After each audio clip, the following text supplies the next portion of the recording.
আজকে চট্টগ্রাম তারুণ্যের অধিকার রাজনীতি প্রতিষ্ঠার লক্ষ্যে চাঁদপুর জেলার অন্তর্গত মতলব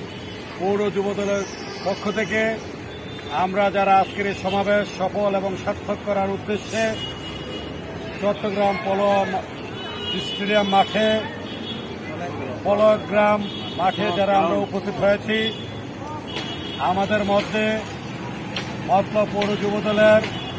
৯ নং ওয়ার্ড যুবদলের সভাপতি মনির হোসেন এবং সাধারণ সম্পাদক ইয়াসিন, ৬ নং ওয়ার্ডের সভাপতি আরিফ মৃধা, সাধারণ সম্পাদক আবু সাইদ, ৫ নং ওয়ার্ডের সভাপতি হেলাল মিয়াজি, সাধারণ সম্পাদক সবুজ, মতলব দক্ষিণ উপজেলা বিএনপির প্রচার সম্পাদক কামরুজ্জামান, আমাদের বিএনপির নেতা জনাব আবুল কালাম আজাদ, আমাদের ৮ নং ওয়ার্ড যুবদলের সম্মানিত সভাপতি বিল্লাল গাজী, ৮ নং ওয়ার্ড বিএনপির সাধারণ সম্পাদক হেলাল মিয়াজি,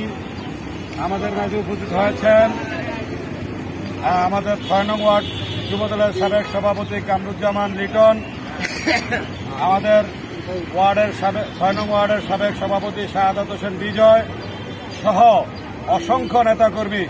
আমাদের চাঁদপুর মতলব পৌর যুবদলের পক্ষ থেকে এই সমাবেশ সফল এবং সার্থক করার জন্য আমরা এসেছি। আমরা সবাই তারুণ্যের অহংকার, আমাদের প্রিয় নেতা জনাব তারেক রহমানের হাতকে শক্তিশালী করব এই প্রত্যাশা রেখে এবং আমাদের প্রিয় নেতা চাঁদপুর ২ নির্বাচনী এলাকার মা ও মানুষের নেতা ২০১৮ সালের জনতার এমপি জনাব ডক্টর আলহাজ জালাল উদ্দিন সাহেব সহ বিএনপি যুবদল সকল ছাত্রদল নেতৃবৃন্দকে ধন্যবাদ জানিয়ে আজকের এই অনুষ্ঠান সমাবেশ সফল এবং সার্থক হোক এই প্রত্যাশা রেখে আমি আমার বক্তব্য শেষ করতে কথা আছে। বাংলাদেশ জিন্দাবাদ, জাতীয়তাবাদী যুবদল জিন্দাবাদ, মতলব পৌর যুবদল জিন্দাবাদ। সবাইকে ধন্যবাদ।